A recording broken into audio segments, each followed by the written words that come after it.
¿Qué tal, queridos amigos? Pensadores como Nietzsche han reflexionado sobre el común denominador de líderes espirituales de distintas épocas, de las más diversas etnias y tradiciones. Y han encontrado cuatro factores, cuatro rasgos o características que tienen en común esos grandes líderes espirituales. Una de ellas es la búsqueda de la soledad y el silencio. Otra es la práctica del ayuno. Una más es la práctica de la castidad, así sea por un tiempo limitado. Y finalmente, la práctica intensiva de la oración y la meditación. Repito, soledad y silencio, eh, eh, ayuno, castidad, meditación y oración. Son los factores que tienen en común lo mismo Jesús de Nazaret, que el profeta Mahoma o Mohamed, Zoroastro, Siddhartha Gautama, el Sakyamuni, conocido como el Buda más eminente, etc. Eh, También en todos los credos religiosos encontramos una variante mística. Por ejemplo, dentro del budismo, el menos doctrinal de los budismos es el budismo Zen, que insiste más en la meditación, en la contemplación, en enfrentar el misterio de una manera directa. En el judaísmo tenemos al hasidismo, el grupo de los piadosos, que aparte del estudio de la Torá y del Talmud, insiste en la práctica introspectiva, la vivencia honda, la reflexión profunda, la meditación. El sufismo es el equivalente al zen, al hasidismo y también a la mística cristiana que floreció en países de cultura musulmana. El sufismo surge dentro del poderoso Islam. Es diferente, no es un grupo como podría ser en el cristianismo católicos y protestantes, o en el budismo, el Hinayana, el Mahayana. El sufismo simplemente es la vivencia del misterio, sentir hondo el ser interior y entrar en contacto con Dios. En esta ocasión, de nueva cuenta, tenemos la presencia siempre grata de la psicóloga Margarita Torres. Ella es una psicoterapeuta que ha ayudado a muchas personas a encontrar luz en su camino. Margarita, yo sé que tú recientemente has vuelto a leer autores sufíes. ¿Nos quieres compartir alguno de tus hallazgos y reflexiones? Bueno, pues gracias por la invitación. Me causa mucha alegría estar aquí eh, charlando, ¿no?, sobre este tema tan trascendental, tan fundamental. Ciertamente, esto más que nada me recuerda y me reafirma la importancia del conocimiento, ¿no? Y yo creo que el sufismo, la invitación principal que nos hace es como una vía de conocimiento interno. Habla de que el conocimiento verdadero se da desde el interior, no desde afuera, sino desde el interior, ¿no? ¿Cómo podemos llegar a este conocimiento interior? Mediante una percepción real, profunda de nuestra existencia, ¿no? Es como concentrarnos en nosotros para ver cuál es el propósito de mi vida, ¿no? ¿A dónde me lleva? Y yo quisiera sí mencionar algo que en la actualidad, bueno, y en todos los tiempos hemos vivido mucho de apariencias, ¿no? Aparentamos, queremos mostrar lo que no somos, porque en realidad no sabemos ni siquiera quiénes somos, ¿no? Entonces aquí el compromiso y la tarea es precisamente entrar en esta dinámica de introspección, de conocimiento interior, en donde lo importante es la realidad y no la apariencia. En la India, lo mismo el brahmanismo y sus numerosas corrientes y escuelas, que más tarde el budismo y el jainismo, se habla de que existe el Maya como una red de apariencias, de artificios, de engaños, lo que se percibe normalmente no es lo real, hay que trascender la apariencia y para eso es necesario cultivar el silencio interior. En teoría de la comunicación, se habla del ruido de una manera un tanto diferente a como se habla en la física. En la física el ruido simplemente es un sonido desagradable. Hay una corriente, más bien una rama de la física llamada acústica, que estudia todo lo relativo a los sonidos y define al ruido como un sonido inarmónico, un sonido desagradable. Pero en teoría de la comunicación, ruido es todo obstáculo a la comunicación. Tú como psicoterapeuta, ¿nos puedes decir cuál es la importancia para, para mal que tiene en las disfunciones de tus pacientes el ruido? Eh, yo creo que esto es importante porque, como tú lo dijiste, es uno de los principales obstáculos para lograr este conocimiento, ¿no? De mí mismo. Todos estos ruidos provienen, yo lo que he tenido, la experiencia que he tenido de una falta de humildad de las personas. ¿A qué me refiero con la falta de humildad?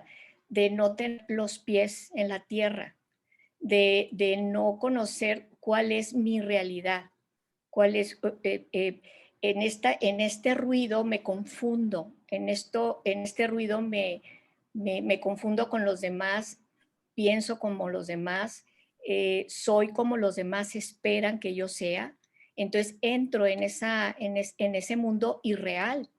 Entonces, la terapia de alguna manera te ayuda a abrir los ojos, te ayuda a despertar, a tu propio despertar, ¿no? A lo que en realidad es el llamado, es tu llamado, es tu vocación. ¿A qué te llama la vida? ¿Qué amas en la vida? ¿Qué quieres? ¿Qué anhelas? ¿Cuáles son tus expectativas? Eh, que bueno, para el sufí no debe de haber expectativas, ¿no? Simple y sencillamente vivir la intensidad del momento, aprovechar la intensidad, ser agradecido con tu realidad. Entonces la terapia de alguna manera nos lleva a eso, ¿no? A una aceptación de nuestra realidad, a un reconocimiento de lo que soy yo, de lo que estoy viviendo y sobre todo cómo lo estoy viviendo. El ruido nos altera y la palabra alteración viene de alter, otro. Nos Ajá, convertimos en alguien diferente a quien exacto. en realidad somos. Caemos en el artificio, en el engaño, la apariencia, la simulación. En tu experiencia, Margarita, ¿cuáles son los recursos que te permiten trascender el ruido? ¿Cómo alcanzar ese silencio que te lleva de nueva cuenta a la plenitud de la vida, a una existencia más rica? Eh, bueno, retomando el sufismo que te llama mucho a recuperar esa espiritualidad que ya tenemos, ¿no? Cuando yo me libero de mis apegos, de esos ruidos, es cuando empiezo a tener un contacto con esta espiritualidad. Y esto es, al fin y al cabo, lo que me permite hacer una pausa.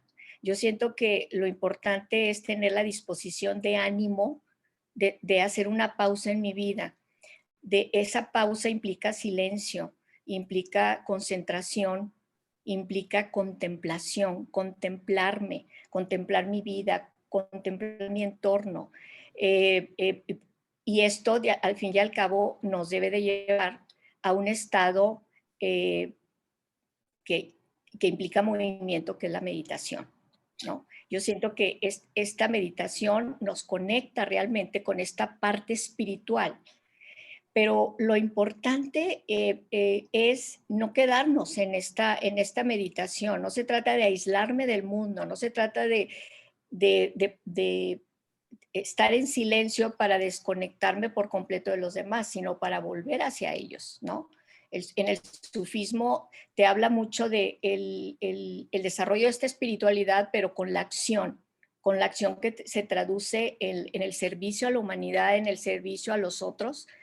Y yo creo que ahí está, ¿no? Es como buscar este silencio, buscar esta pausa para poder después regresar, pero regresar de una forma auténtica, ¿no? Con una clara conciencia, con una plenitud de conciencia de lo que es el propósito de mi vida con respecto a mí y con respecto a los demás.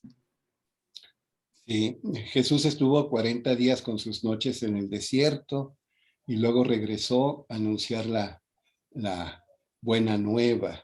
Mohamed o Mahoma estuvo en el monte Hira, escuchó la voz de Alá, el mensaje a través del arcángel Gabriel, que le dictó el Corán, pero se reintegra para servir a la humanidad. El Sakyamuni, asceta de los Sakyas, Siddhartha Gautama, una vez que alcanza el nirvana, enseña a superar el dukkha, es decir, el sufrimiento. Le interesa el bienestar de la gente. Margarita y un servidor, durante muchos años, trabajamos en instituciones jesuitas.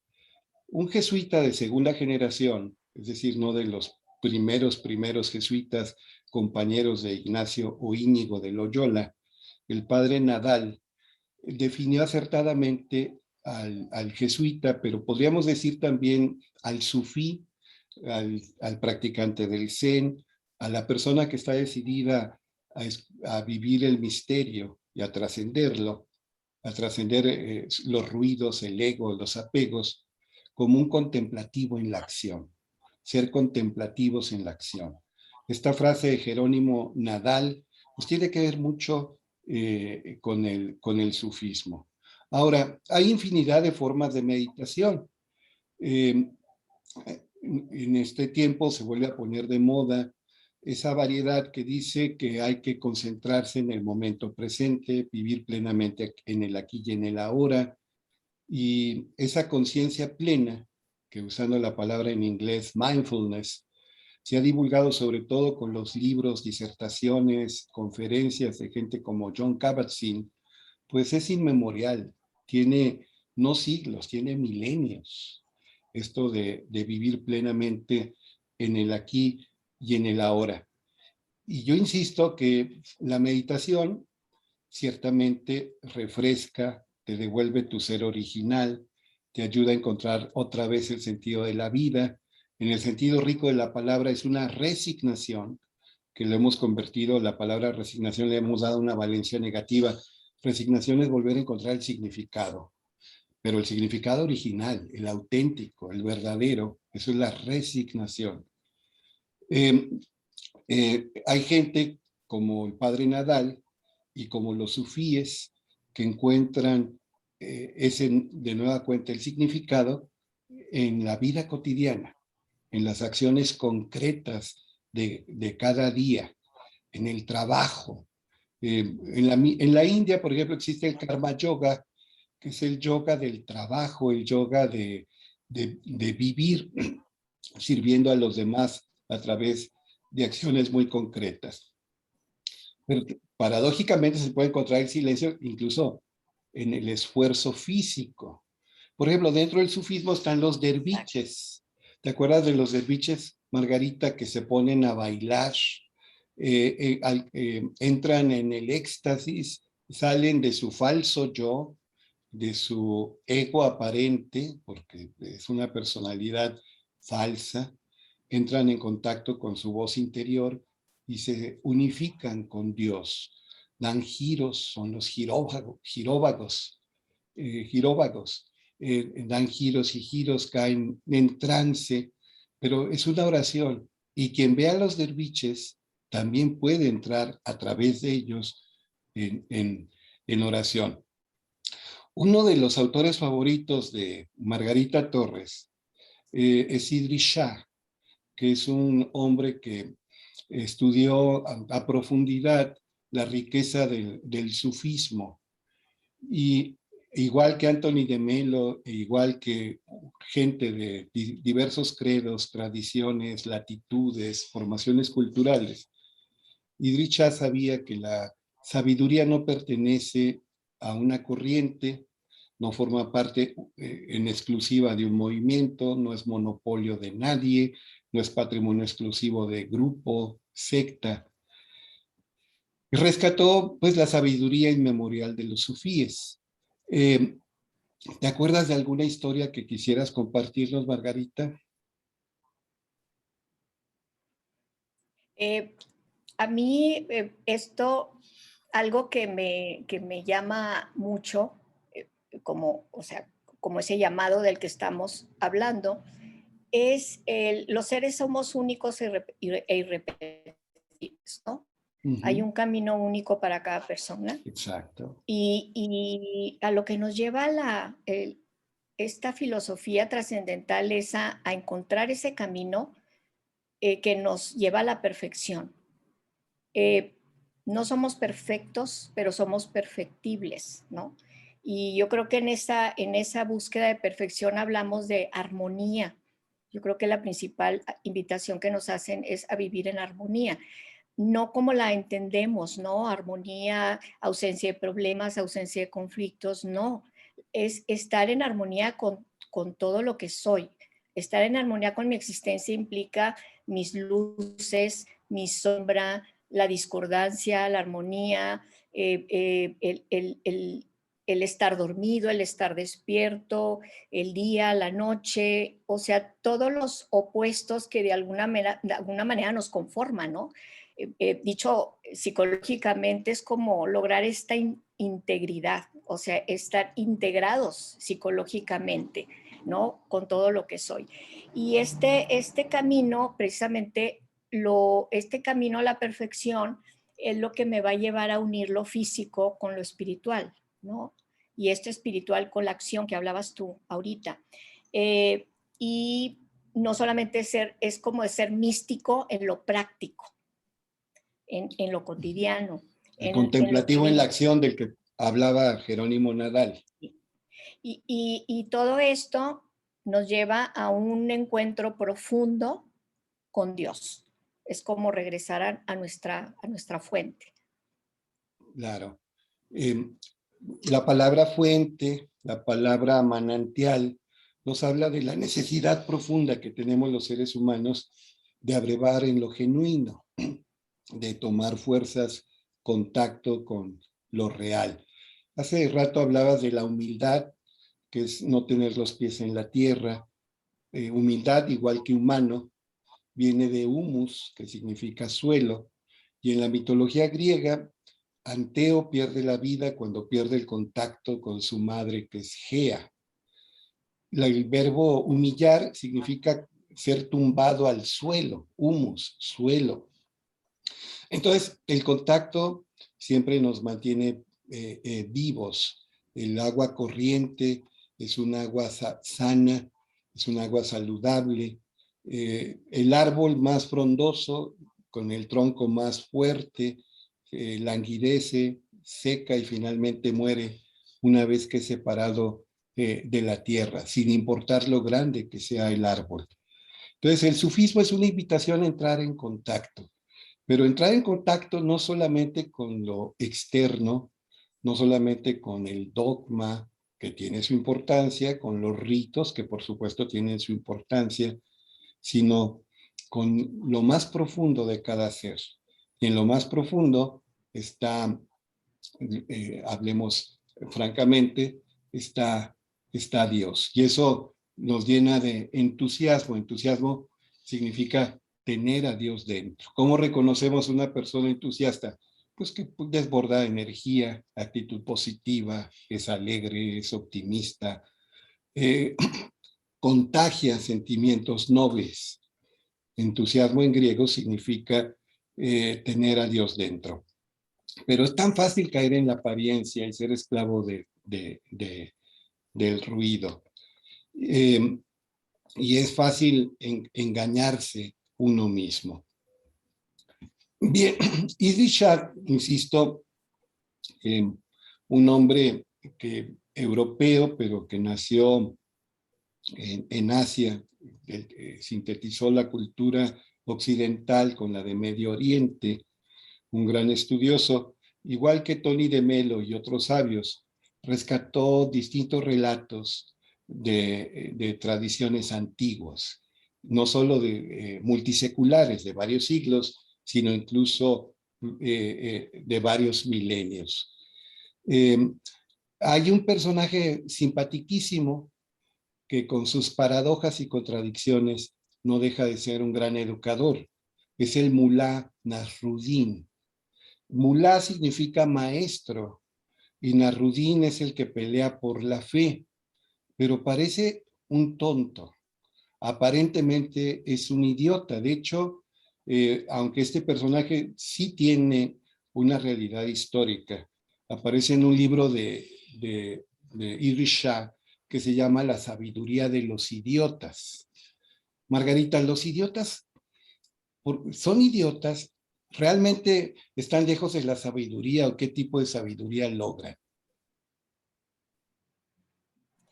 Eh, hay una parte que él nos dice y habla sobre todo de la humildad.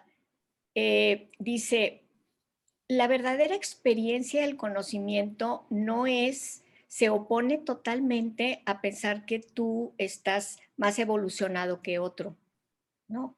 O sea, sentimos que sabemos más.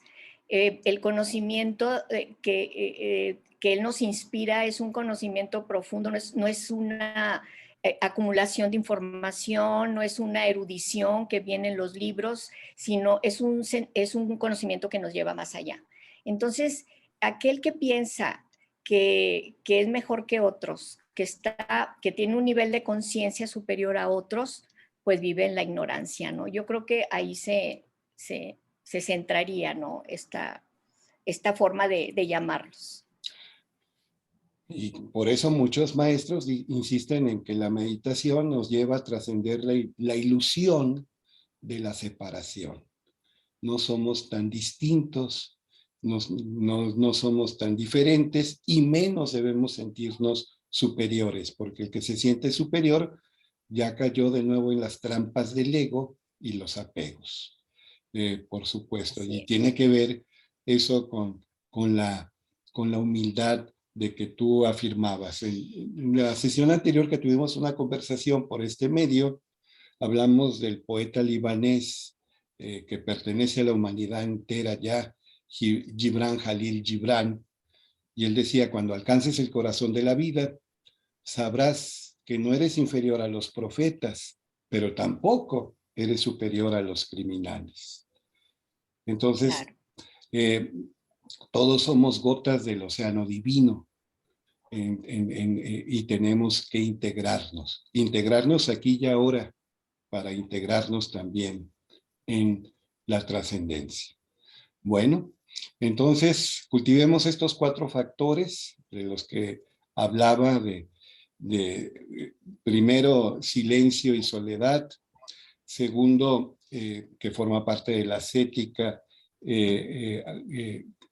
castidad. Tercero, ayuno. Cuarto, meditación y oración. De que hasta un ateo, un negador de la divinidad radical como fue Nietzsche, hablaba del común denominador de los grandes maestros de todos los tiempos.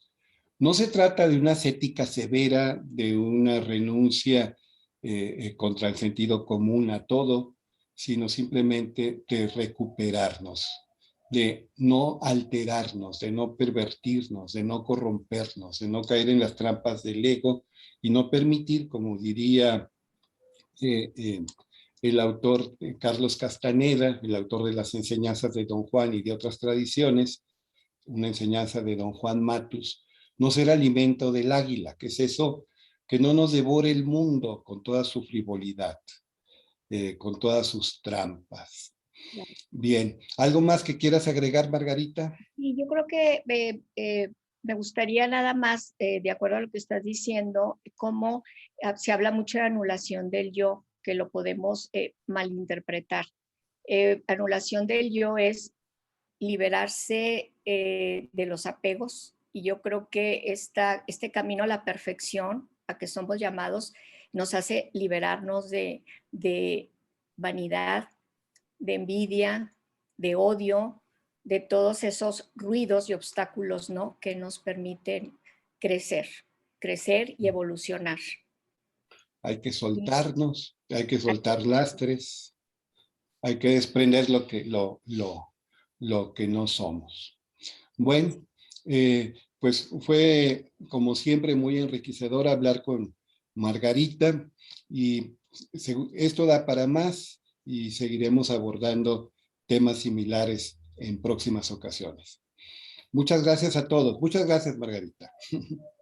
Gracias a ti, Tania.